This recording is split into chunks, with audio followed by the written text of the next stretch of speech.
All right, y'all. Ain't no half stepping with Marcus J. is live. We in the building. Time for us to have an outstanding show as we do every single week, live from the Den of Legacy Internet Radio. We got a lot to get into today. First question we're going to ask, Father's Day coming up this week. Is it okay to celebrate the moms? We're going to ask the question. The movie Black Panther just had its trailer come out. We got to talk about this controversy because of the main photo. A lot of folks in their feelings about it. And we will debut a brand new segment right here live on Ain't No Half Step with Marcus J, hosted by Q Boogie. And I'm looking forward to it. You're listening to the flagship show of Legacy Internet Radio. It's called Ain't No Half Stepping with Marcus J. That's me, and it's live right now. Yeah.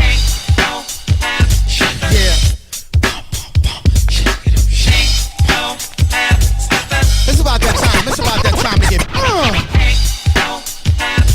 Yeah.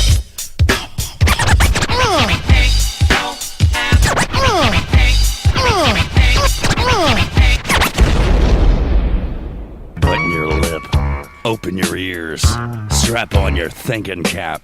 Socially conscious talk that's entertaining with a dash of humor and the top sports stories of the week. It's time for Ain't No Half Steppin' with Marcus J. Sellers has Jordan. Jordan with 2 seconds to go. Puts it up and scores at the buzzer. Michael Jordan has won it for Chicago.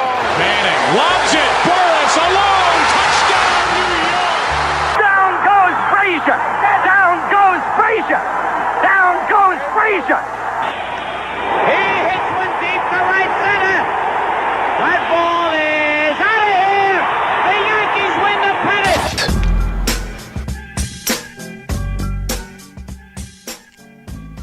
If they lying, then they must be half stepping.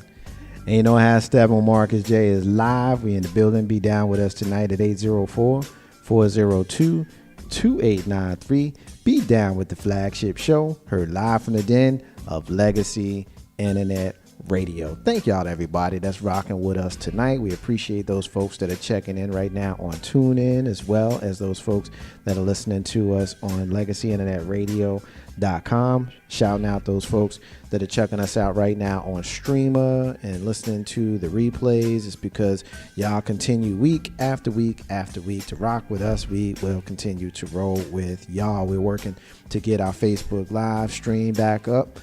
So we appreciate those folks that typically check out the show, checking us out there.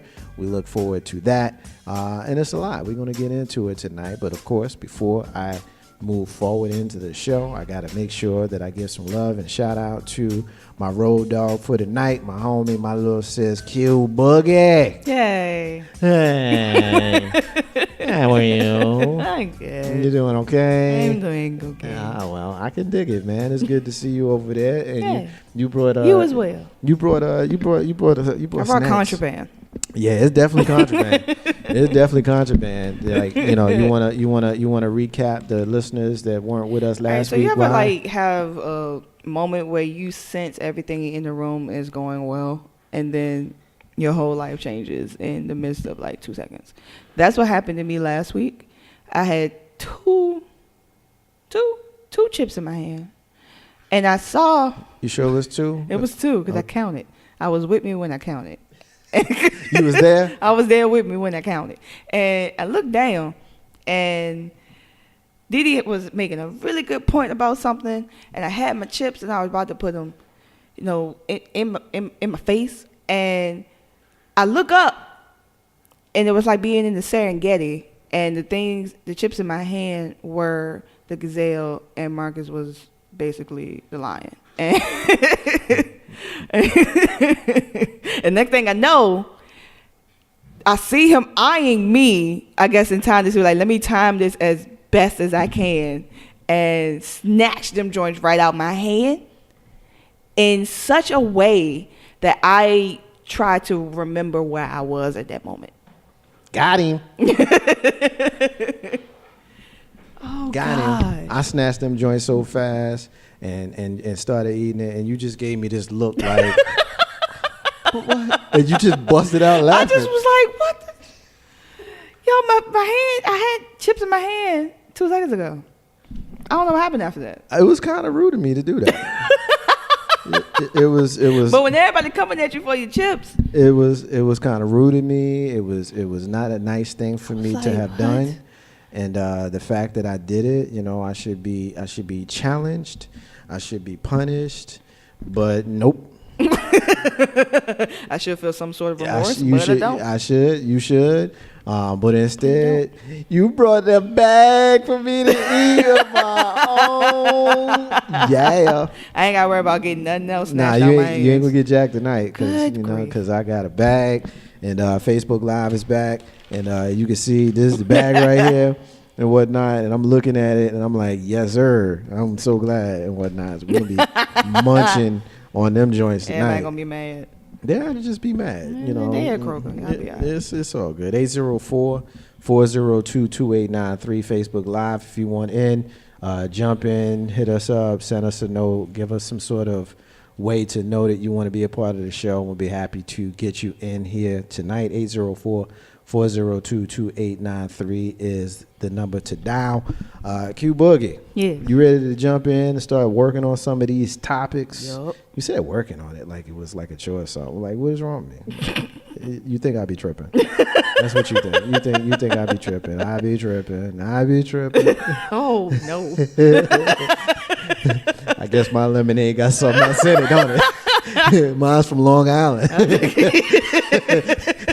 Hold on, wait a minute. That's the iced tea. Oh, geez. Did I mess it up? Twice. Okay. All right. Well, I'm going to stop trying to tell jokes and actually start getting on with the show. Oh, man. I guess the first thing I want to get to, Q, is what is coming up this Sunday, Father's Day. Yeah, it is. You know, and the fact that I had to struggle a little bit to remember, and you said, oh, yeah, it is. I forgot myself. You know, I want to talk about that a little bit.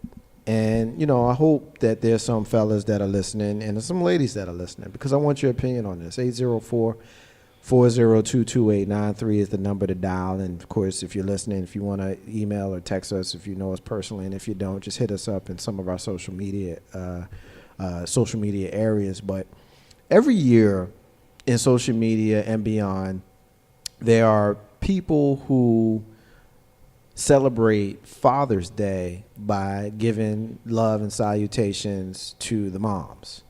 And one of my Facebook friends earlier, shout out to my sister in Baltimore. I didn't tell her that I was going to shout her out, so I ain't going to say her name, but, you know, hopefully she's listening. My sister in Baltimore, she had a picture up, and I was going to talk about this anyway, but she had a picture up that made me go, okay, I'm thinking in the right areas. And basically what it was we know when we go to buy cards and stuff, mahogany is the black cards. Basically. And it was a black card that basically alluded to a Father's Day card for the moms.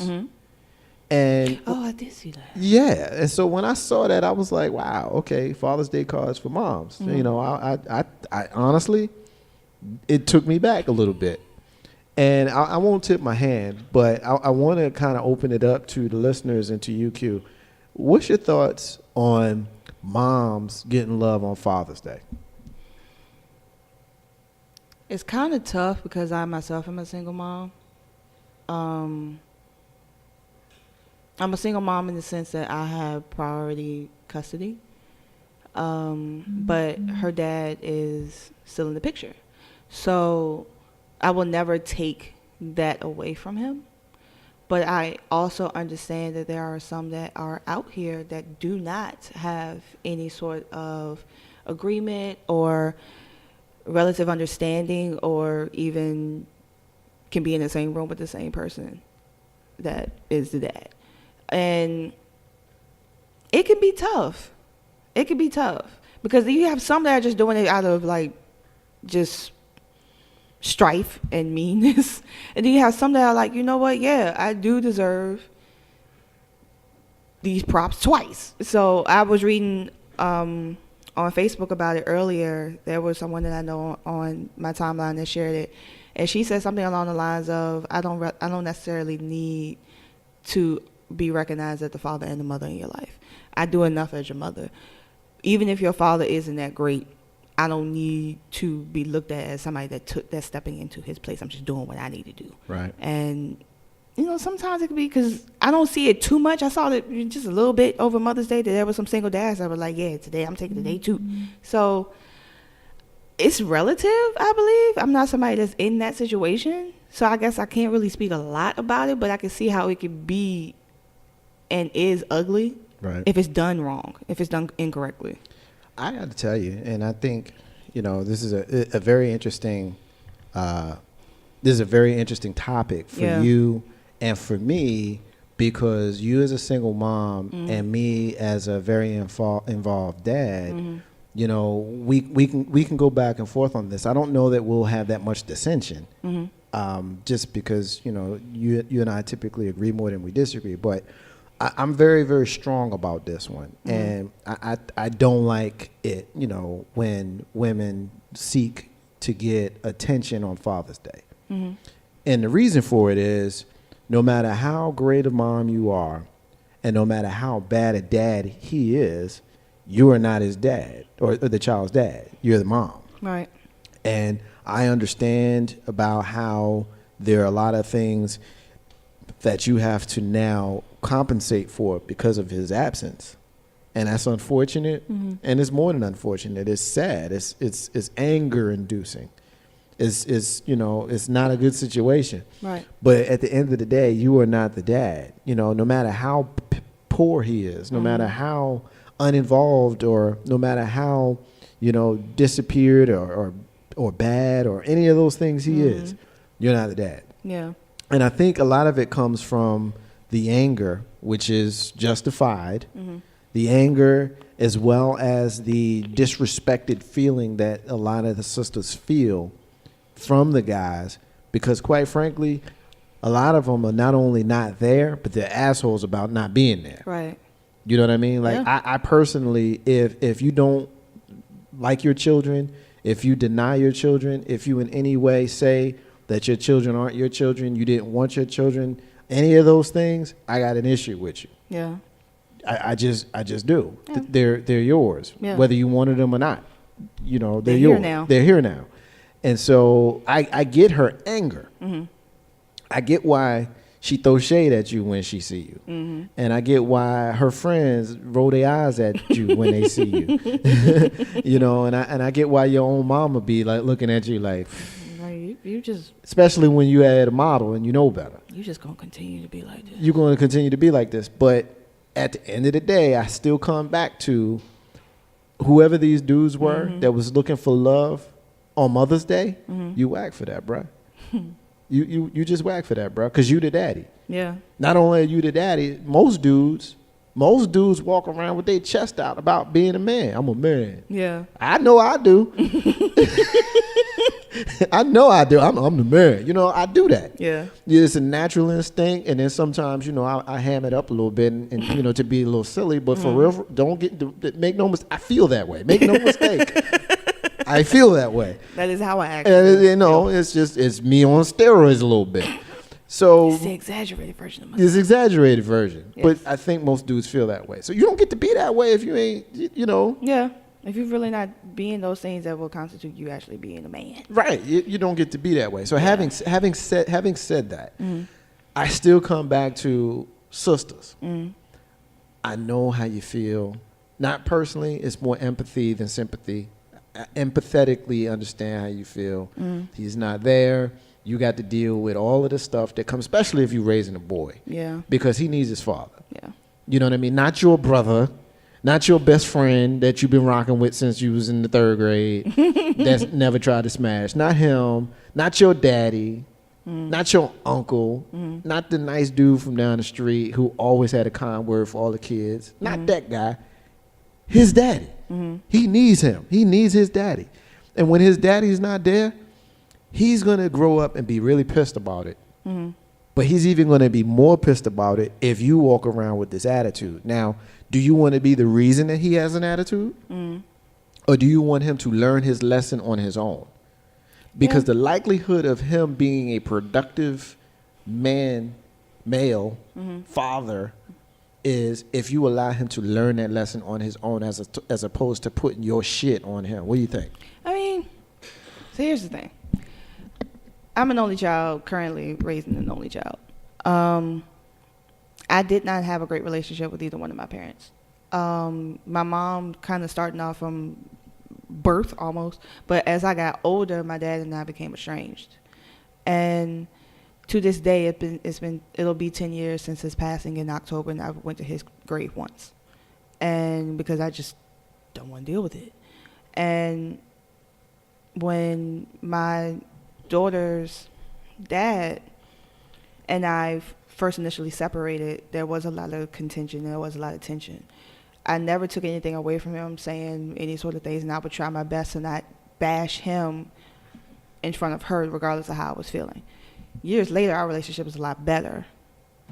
But back then, it was hard. But even then, I did not want her to view how I viewed him and deem that as like, oh, that's what he is. I wanted her to grow up and decide this is who my dad is. Now, I have a daughter. I can't say that about a son. But when her dad couldn't be there, I had my pastor. I had friends of mine. My best friend is a guy. And we've been best friends, like 14 years now? And that's her godfather. Like, I had her around strong men that she knew would take care of her if I couldn't at the time. That also knew, if there's anything that goes wrong, like, you don't correct her, I correct her, all that. My man even knows that. I correct Sanaa.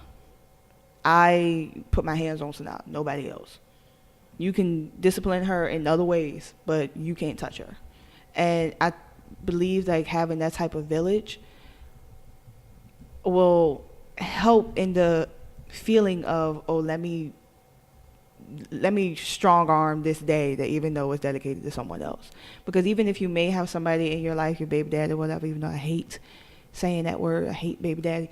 If you have that scenario in your life, you got somebody you can give props to on Father's Day. Somebody. And it's not even just because, the patriarchy. It ain't got nothing to do with that. It has everything to do with like, yo, we got Mother's Day, they got Father's Day. Just let it be what it is. Just let it rock. Like, don't feel like you got to come in and just be like, I'm here, y'all. It's my day today. It's like, all right, or, do what you need to do in your own house and call it a whole different day. Like, whatever you need to do. But you ain't got to necessarily take it away from nobody and step on nobody's toes. Do we, those of us guys who feel some kind of way towards the ladies who try to, for lack of a better term, infringe on the day, are we overreacting, in your opinion? You're a single mom. And I'm sure you've been told Happy Father's Day by somebody, whether you received that, want to hear that or not. Yeah. Somebody, knowing how hard you work to raise your girl, somebody says that to you, I would guess. Yeah. Do you feel some kind of way towards a guy like me who looks at that and rolls their eyes? No, but I think a conversation needs to be had as to why you would roll your eyes and why I would or would not accept it. I think that's what needs to happen. A conversation needs to be had. It can't just be, look at these bitter ass women, or look at these trash ass. Like, it shouldn't necessarily have to be that. But like, why is he feeling that way? Right. Why is she feeling this way? Right. And let's actually have a conversation. We don't even have to walk away and, I completely understand everything about women now. It doesn't have to be that. It could be, look, this is why I celebrate Father's Day. Right.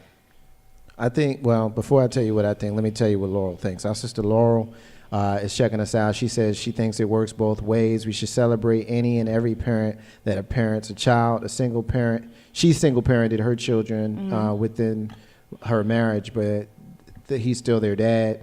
The card thing is another PC marketing tool, which I definitely, I agree with that. I guess I'll just be clear, and I guess I probably made it clear before, but I just look at it as a shot. Like, a lot of the ladies who, are in social media or in social circles, will have the attitude of, well, he ain't around, and so I'm the mother and the father. Right. And it's really that kind of an attitude. And, I think it's kind of a disrespect to those fathers who are, in fact, there, right, and who are, in fact, engaged, and who are, in fact, making sure that they alter their schedules to make sure that they're in every baseball game or at every soccer game or at every karate match or whatever cheerleading thing or even Girl Scouts. Yeah. I used to go to Girl Scouts when the Girl Scouts would have stuff. That's awesome. You know, and it's just cool. Now, I'm not soliciting credit for things that I'm supposed to do. These are things that as a dad, as a father, as a mom, these are things that you're supposed to do. You're supposed to hold your kids down. But when your partner is deficient, your partner in parenting is deficient, doesn't mean that you get that shine on the other side. Like, I stand firm on that. Like, a dude who's sitting around soliciting love on Mother's Day, like, you look like a freaking nut. Like, you look stupid to me. Like, I'm harder on the guys. I'm always gonna be harder on guys than I am on ladies, on anything. Just because. You know. But yeah, I look at women who look for love on Father's Day. Like, yeah, that's the bitter chick. Like you said, that's how I look at her. Like, that's the bitter chick. Now, I'm pretty sure she don't care what Marcus J thinks, and I respect that too. You don't care what I think, but I do have an opinion on the subject, and that's what I think. Right. Okay. So I understand. I think for me, because what I've seen as of late is a really big wave of fatherhood no longer being monolithic, and I think that's always going to be a cool thing. Oh, we have a phone call. Ain't no half step on Marcus J, live from the den. Legacy Internet Radio. We got a call on the live line. Caller, what's your name? What you want to get in on? Oh my God, you know who this is. It's Laurel. I would never take away Father's Day from my children. They're grown up now. I've got a daughter that's going to be 32. My son's going to be 26 or something like that. They know what went on in the house. I never have to say anything, and I kept my mouth shut about that. And I want them to love their father because he's their father, and he's, despite what happened between us, he loves them the best way that he knows how. Right. And they understand that. So I would never take away Father's Day from him because that's his. Do I resent some things? Yeah, but, it's over with. They grew up in spite of us. Let me ask you this. Let That's me ask kind of you what this, I want Laurel. to say about it. I would never take it away from him.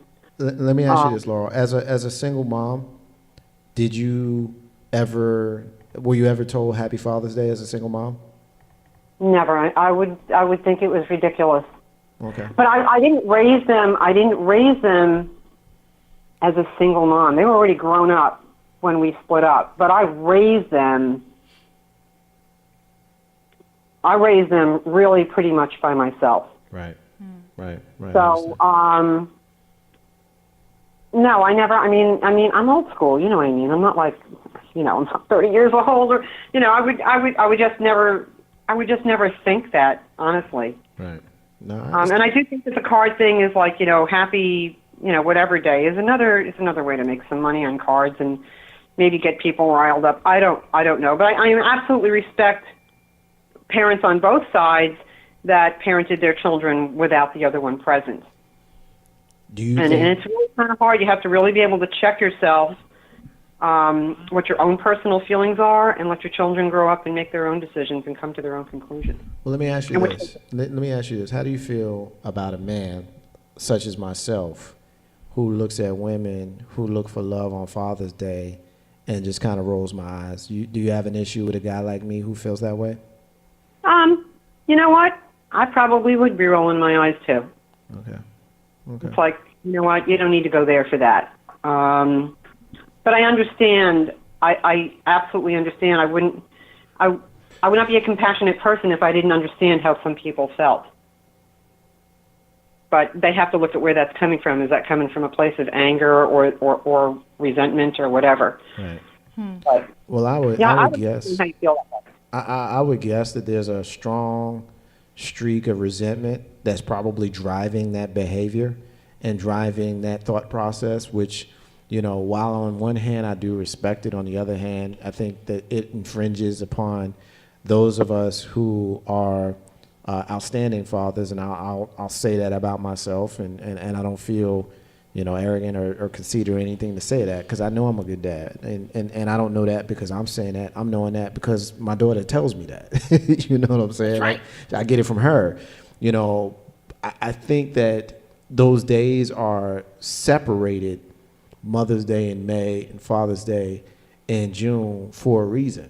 Now, if we had Parents' Day, then we may very well be having a different conversation. Just like it's Right, but Grandparents' I just Day. want to make up one point, nobody's though. walking around Every on holiday, Grandparents' Day every saying. holiday is a trigger for somebody. Say again. I didn't hear you.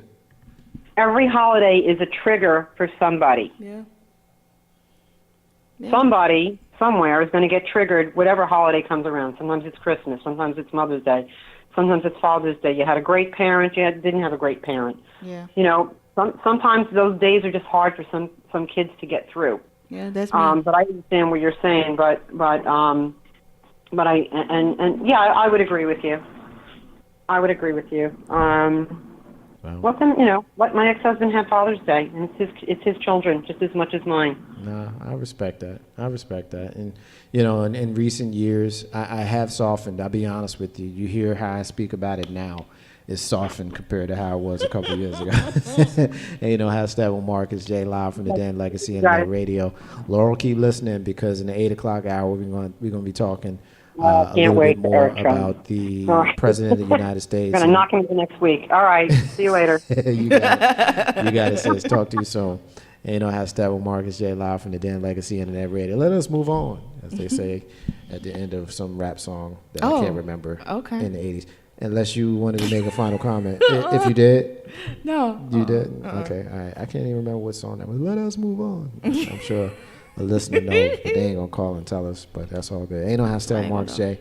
live from the Dan Legacy Internet Radio. All right, now, Q Boogie, this one really, really, really kind of bugged me. Okay. And I know a little bit about how your mind works. Okay. Pretty sure you're going to be bugged, too. A lot of times I like to read the headline before I get into the story. Okay. So I'm going to do that here.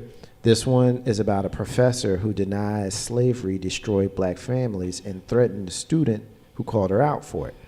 Now, the story is a little bit long. It is. And I'm guessing you're familiar with it. Mm-hmm. Okay.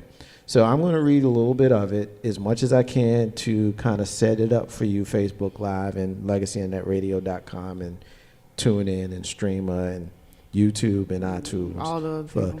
Everybody that's listening. I'm going to set it up, so keep your ears on.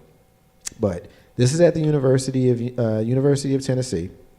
The instructor obviously didn't seem to have everything completely straight, and I'm paraphrasing what I'm reading here because I'm trying to give it to you a little bit more straight news than how it's written. It's very partisan the way it's written. Yeah. But I want to try to give it to you a little bit more straight news, so bear with me. If I stumble a little bit, it's because I'm translating, but I'm still getting the facts of the story. Basically, the student is Kayla Renee Parker. She was taking a quiz given by her professor, Judy Morlock. One of the questions seemed to be kind of a no-brainer. The question asked historical research on African-American black people. African-American families during slavery shows that, wait a minute. Hold on. Historical research on African-American families during slavery shows that blank. Parker answered C. Black family bonds were destroyed by the abuses of slave owners who regularly sold off family members to their other slave owners. Mm-hmm.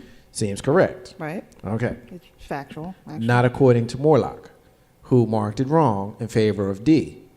Most slave families were headed by two parents. Until they were sold. Yeah. Okay.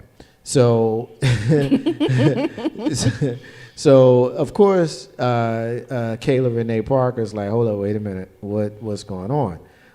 She says, quote, I remember seeing question 14 and knowing that correct answer. So when I got my quiz back, I almost instantly went to check 14. I was astounded that she would mark C as incorrect. Growing up having read books, I know that at minimum, family bonds were destroyed by the sale of slave family members. Well, apparently it was only question on the quiz relating to slavery, so Parker went to the teacher to confront her about it because it was about the principle. That to me, quote, is unacceptable. My ancestors did fight and died to have our history taught as some slavery kind of a lie, she continued. This is what she said. And it became more than a few encounters and disagreements about the test. Actually, Morlock decided to get vicious and slander Parker on Facebook without using her name. Mm-hmm. Turns out That obviously was not very smart of Morlock. Morlock said that she was going to get Parker and even threatened to hurt her post-collegial job hunting efforts. After the university saw what happened, Morlock was let go under the guise that she had resigned. But a local news site says, quote, the professor was relieved of her teaching duties in early April, officially retiring from the university, end quote. Before she left, however, she had some parting shots for the class. Quote, in dramatic fashion, she emailed our class and said that because a student, me, posted libelous and defaming comments about her on Facebook, that she'd been placed on administrative leave and will likely be terminated at the end of the week. This is what Parker said. She said the university decided she had no right to defend herself and that I had every right to impugn her character. However, because I am protected by FERPA, and I'm going to find somewhere what that acronym is for. I'm unsure at this moment. But her commenting on my Facebook originally could have been a violation of that federal law. So while she was not stating my name in her post, they were very obvious threats, retaliation directed at me. This is what Parker says. And she basically wants to raise awareness about the whitewashing of history, which all of us have dealt with, just like they're trying to take the N-word out of Huckleberry Finn, which, while we hate to hear the word, we don't want to have the history whitewashed, because after a while, I mean, they already had a white dude playing Michael Jackson in the movie. I mean, like, who's going to play Tupac in 100 years? Some dude that looks like Bradley Cooper? And, like, come on, like, for real? Probably. Yeah, probably. All right. So, anyway, I mainly want to start a conversation about white fragility, especially white liberal fragility, she says. Here was a professor who was supposedly social justice warrior for minorities. She marches at Black Lives Matter protests. She appeared to be an ally for all intents and purposes. However, as soon as she was challenged, she forgot about all that and sought to put this black girl back in her place. She swore to sabotage my future career prospects, to fight me, and to release all of my information online because I told her that she was diminishing the impacts of slavery. We have to continue to challenge our allies because oftentimes it exposes wolves in sheep's clothing. Now, before I open it up for discussion, I'm just going to read some of the Facebook posts that Judy Morlock, the teacher, either wrote or responded to. Responded to. Some of those are even worse than what she wrote. But Karen O'Hare, I guess, is a Facebook friend of Judy Morlock. Judy Morlock being the teacher. Go get that spoiled brat. I fully intend to, LOL. Judy Morlock, ignore the facts, promote misinformed viewpoint, trash me, and I will fight you. Judy Morlock, the more you use empirical research to support an argument, the crazier you seem to ignorant, simple-minded people. Judy Morlock. Kathy Maxwell Hickson, a friend of Judy Morlock, says, get her, show that prissy ass who's the woman. Judy Morlock, I plan to do just that. I've got plenty of ideas, and she hasn't a clue, but I will let her know on the last day I see her to expect a bit of blowback. Actions have consequences. Okay. Judy Morlock, she's on LinkedIn trying to establish professional contacts. This will be fun. Judy Morlock, once you spread venomous rumors and try to destroy a person's reputation, you cannot undo the damage. You also will not be forgotten or forgiven. Simone Williams posts to Judy Morlock, I'm going to need her name. You know how nice I can be, with mean faces. Judy Morlock responds, after the semester is over and she no longer my student, I will post her name, her picture, and her bio on Facebook, Twitter, Instagram, and LinkedIn. Count on it. For now, I am bound by university rules that grant her more latitude and freedom of speech than I have. After she graduates and I retire, all bets are off.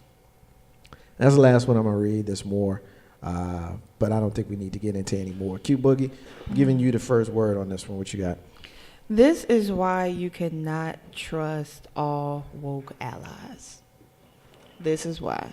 Everybody that swears up and down there for you, that walk around in their safety pins and their Black Lives Matter t-shirts and all these things, and going to try to tell you your history better than you know it in a lot of aspects, and going to all that, be very wary of them, because some people, a lot of the time, they look like Bill Maher. They look like this teacher. They look like the real woke and open person that you can have dialogue with sometimes until you call them out on their own BS. And it's funny that she was trying to dig such a deep hole for her that she in turn fell in. And that she will most likely never be able to recover. I actually went and followed Kayla after I found out the story on Facebook, and she friended me back, so that's pretty awesome. So, but you can't spin a narrative to fit the one that you have decided is the truth, especially if there are facts on top of facts on top of facts stating the opposite. Yeah, there were a lot of two-parent homes, two-parent spaces, and within slavery barracks and all these other things until one or both of them was sold off, which destroyed that family dynamic and continues to destroy that family dynamic because all of that is generational. It continues to flow through us as a black people.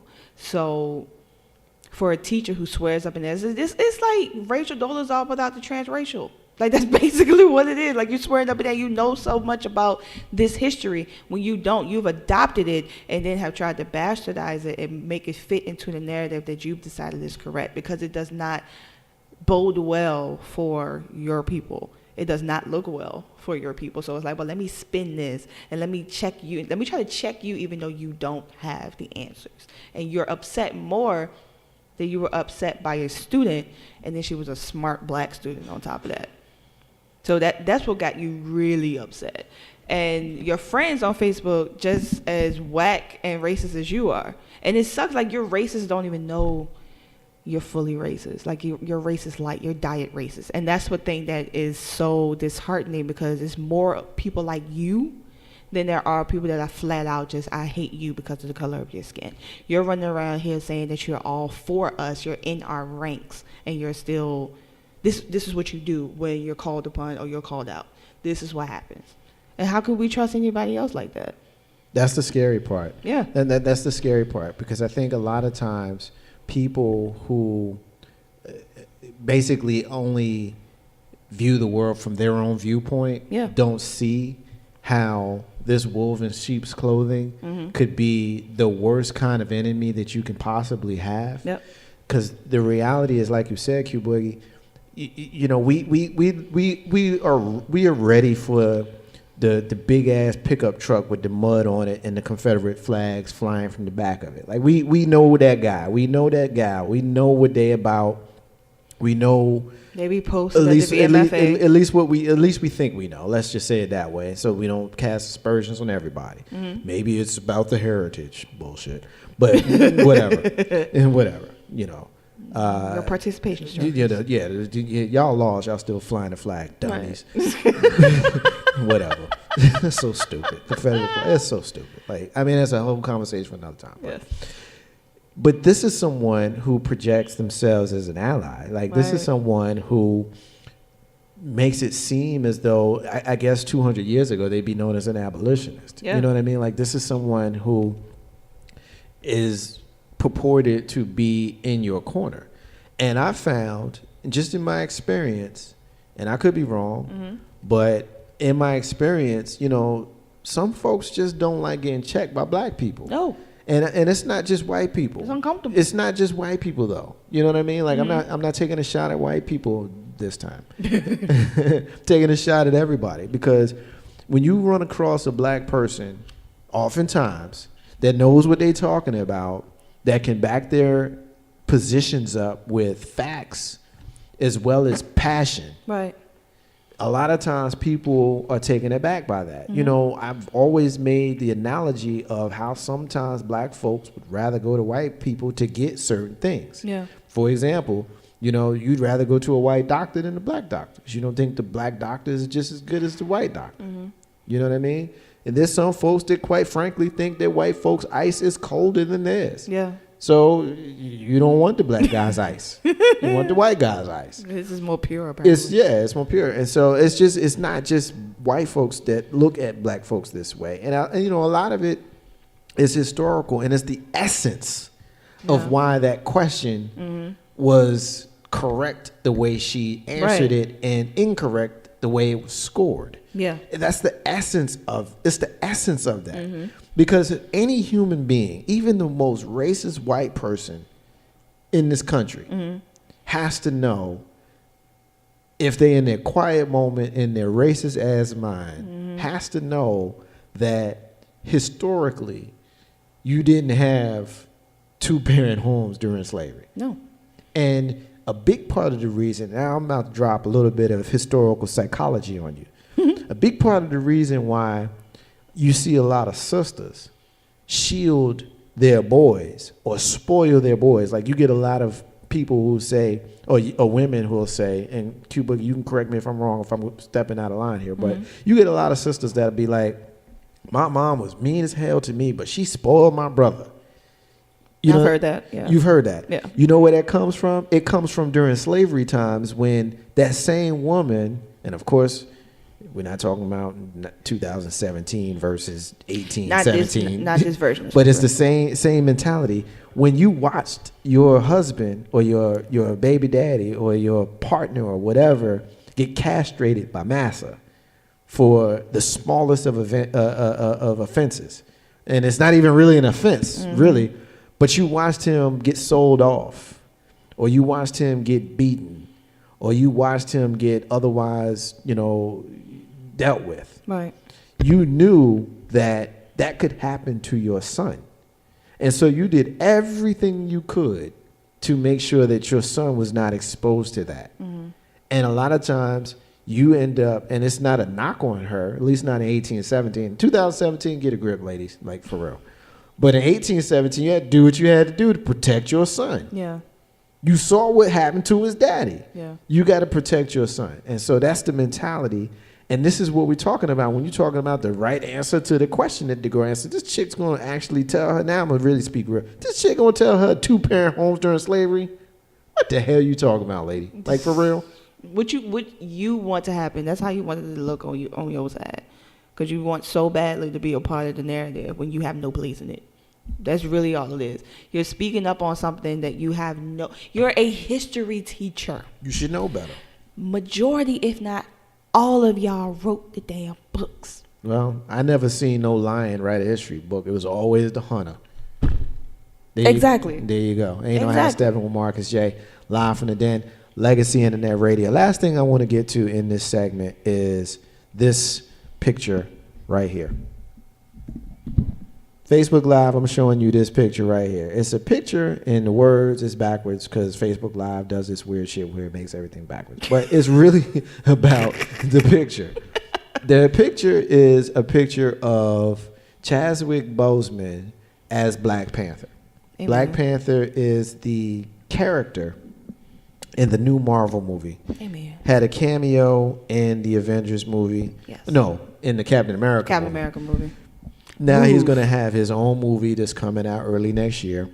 Character is called Black Panther, set in a fictional country in Africa. Wakanda, a fictional country in Africa, and is boasting an all-star cast of mostly his and her Black people in Hollywood. Everybody from Chadwick Boseman to Michael B. Jordan to Forrest Whitaker, Angela Bassett, Lupita Nyong'o, Forrest Whitaker, the sister that's on The Walking Dead, whose name is escaping me, Michonne. But that's her character name. That's character's name, but anyway, it's got a Black female director, which we're all pretty excited about that.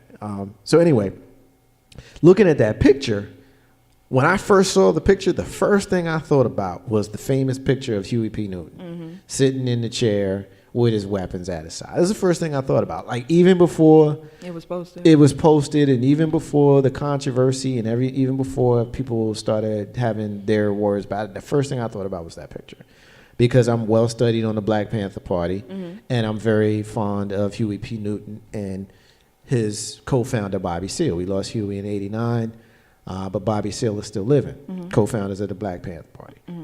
And by the way, since we're talking about the Black Panther Party, they were founded for the sole purpose of protecting Black people, women, and children from the Ku Klux Klan. They were eradicated, infiltrated, and destroyed from the inside out by the federal government, the FBI, by J. Edgar Hoover, who had moles who came in and destroyed the Black Panther Party, but yet somehow the Ku Klux Klan still exists. Anyway. I just had to throw that out there. Just aside. So you got people who saw that picture, right? And they didn't feel the pride that I felt, Q Boogie. You got some folks that was pissed. I am angry that these black people are beginning to love themselves. Talk to us. What's your thoughts when you saw the picture? Tell me what you thought when you saw the picture versus how you feel about this controversy. Oh gosh, how do you deal with like being mad about owning everything? How do you constantly deal with the fact that like I own everything, let me own more things, and let me own you. Let me own you in another way outside of how I owned you centuries ago. It's so funny. I was over a friend's house on Friday, and me and she and I like watched it together, and she put her phone out. She was like, "Yo, have you seen the trailer yet?" And I saw it on Tumblr. I kept seeing the trailer's about to drop. And I did not see it. I kept seeing it all day. And I'm the type of person, I am either head over heels for something or I can't be bothered. So because I was so hype about it, sometimes I psych myself out and I don't look at it in time. So I'm looking at her and she's like, "Yo, have you seen it?" I was like, "No." So we watched it together in the kitchen, like on her iPhone, and I was like, "This is quite possibly the most beautiful thing I've ever seen." And to see so many black things, not just people, but the ideology of Africa, the jewelry of Africa, the clothing of Africa, the wearing of the discus, all these sort of things and it was so quick. Like I love how trailers are super quick that you have to go back and watch it again because you know you missed something. And even though everybody wasn't in the trailer, like I didn't see Angela when the first time I saw her, but this could just very well be a reason that I could watch it again. You missed her. She was in it. She was in it. See, I gotta go watch it again. So it was just so like rich and awesome, and it brought me back to the moment when Luke Cage was initially put on Netflix. I have a friend that's actually in Luke Cage. Shout out to Megan. She's in episode 7. Y'all want to check her out. She actually went to TJ with me. There was so much controversy from both sides about Luke Cage because of the type of character he was. There were so many people that were upset that, oh, he went to jail, he's a black man, he was blah, blah, blah, blah, he's a criminal, all these sort of things. But Stan Lee knew what he was doing. Marvel doesn't always get it right. They get it better than DC, but they don't always get it right. And I'm a huge Marvel fan, especially the cinematic universe. So to see Luke Cage be built up in a way that he is impenetrable to bullets, one of the things that was and still is the main weapons used against us, especially being unarmed. The fact that he walked through that, what was it, hallway, shot at, pa, pa, pa, pa, pa, pa, and all it did was damage his hoodie, which was also another Easter egg that people probably didn't pay attention to. Trayvon, I picked that up immediately. Exactly, but some people didn't. Yeah. Some people was like, why is he wearing a hoodie? Like, really? Yeah, and at the end of the first episode, he's standing there looking over the hood. Exactly. Yeah, I picked it. Yeah, I peeked it. So it's the same thing. People were so upset about this. Why is this so black? Why are there so many people that like it was like the woman that got on Tucker Carlson. I don't know why Tucker Carlson keeps trying. I just wish somebody would just like put him to bed. He had a black woman on last week who was referring to all black spaces and them being okay, them being allowed. The fact that we have to delegate or designate rather a space and have to say it is all black is because everything else is default. If somebody wants to have an all Hispanic, all Latin, because Hispanic and Latin, they view things differently, all black, all Asian, all Muslim, whatever you want to do, if that's the space that you want so you don't have to have anybody else worried about talking about your stuff, why can't you have that without somebody, excuse me, why am I not allowed? Because we don't want you here. We don't want you here because we want to be sitting here jamming in Bucharest by ourselves. Why can't we just have that without somebody constantly being upset? Oh my gosh, why is the Wiz black? Because Wiz always been black. Y'all always had the Wizard of Oz. Two different things, you dumbass. So why does that continue happening? We can't just have our own spaces without somebody being mad. But what I love about Black Twitter and what I will always love about Black Twitter, no matter what you do or say to them, they will always come correct with a laugh and to show you that you ain't shit. So when the trailer dropped and everybody was like, oh my gosh, it's so much blackness, everything is amazing, and then everybody started talking about what they're going to be wearing when it premieres, and all you saw was kente cloth and basically the entire wardrobe section of Coming to America, that's all that matters. Like, yo, y'all just going to be uncomfortable. Understand that y'all have been the minority across everywhere else in the globe. Y'all are only the majority in this country. That's it. So you just going to have to be mad because we've sat through Captain America and Iron Man, and even though I didn't watch it and I heard it was trash, Batman versus Superman. We sat through all of those things and seen us in the corner. Like, even with the whack ass Baywatch, like Hannibal was in there for 2 seconds. So it's like, why can't we have just this? And then it be people that are actually from the continent, that are actually from there. That's like, yo, we know this is a fictional place, but it's based on reality. Imagine the colossal arrogance Imagine. of thinking that knowing what we know about Africa, to watch the trailer and expect to see white people. What did you think?